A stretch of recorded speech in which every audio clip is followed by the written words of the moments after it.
2024 ఈసారి అక్షయ తృతీయ ఎప్పుడొచ్చింది?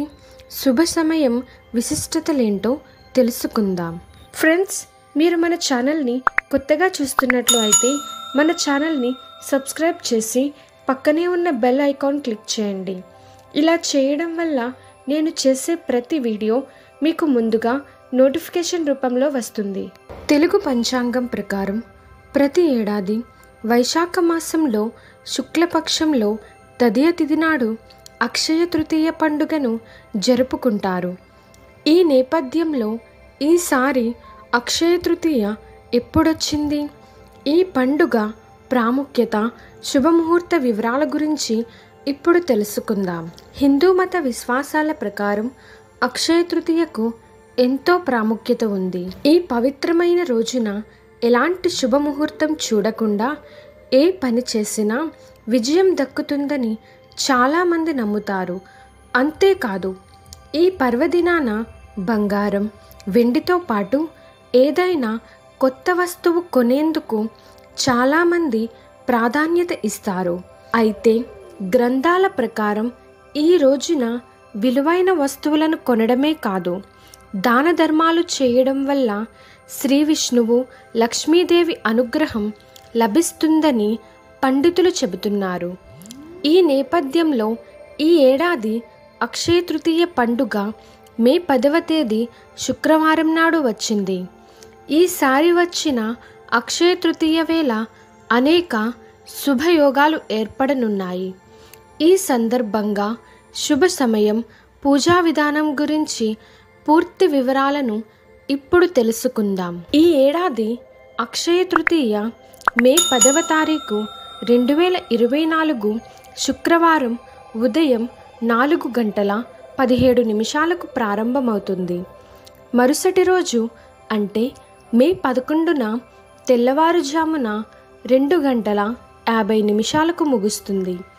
మే 10వ తేదీన శుక్రవారం ఉదయం 5:49 నుంచి మధ్యాహ్నం 12:23 వరకు అక్షయ తృతీయ శుభ సమయం ఉంటుంది. ఈ సమయంలో చేసే ఏ పనిలో అయినా మంచి విజయం సాధించవచ్చని పండితులు చెబుతారు.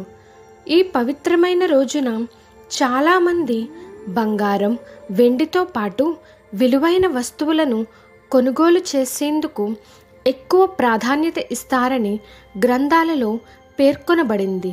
అక్షయం అంటే ఎప్పటికీ తరగనిది. హిందూ పురాణాల ప్రకారం వేదవ్యాస మహర్షిని శ్రీ మహావిష్ణువు అవతారంగా పరిగణిస్తారు. వ్యాసుడు అక్షయ తృతీయ రోజునే మహాభారతాన్ని రచించడం మొదలుపెట్టాడు.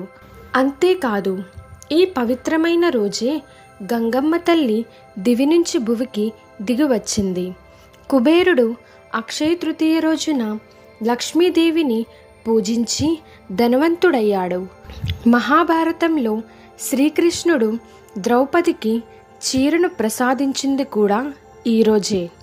ఇంత అద్భుతమైన రోజున బంగారంతో పాటు ఖరీదైన వస్తువులను కొంటే తమ సంపద, శ్రేయస్సు పెరుగుతుందని చాలామంది నమ్ముతారు.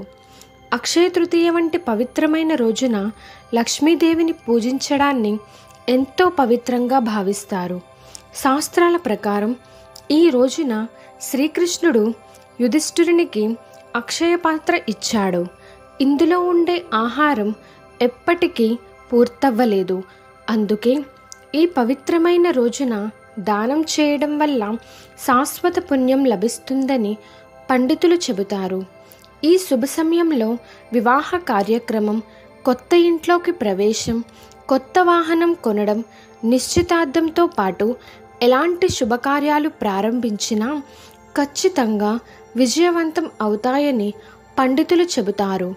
అక్షయ తృతీయ రోజున ఒకవైపు కొబ్బరికాయ, దక్షిణావర్తి శంఖం, శివలింగాన్ని కొనుగోలు చేసి ఇంటికి తీసుకురావడాన్ని శుభప్రదంగా పరిగణిస్తారు.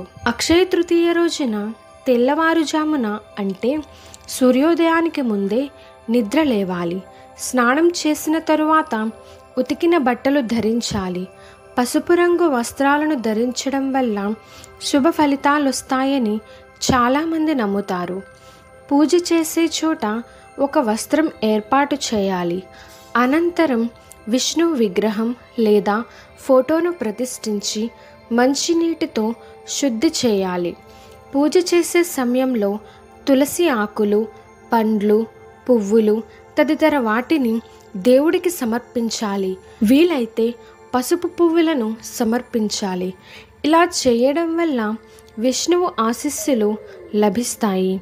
పూజ ముగిసిన అనంతరం విష్ణువు లక్ష్మీదేవికి హారతి ఇచ్చి నైవేద్యం సమర్పించి మిఠాయిలను ప్రసాదంగా పంచాలి.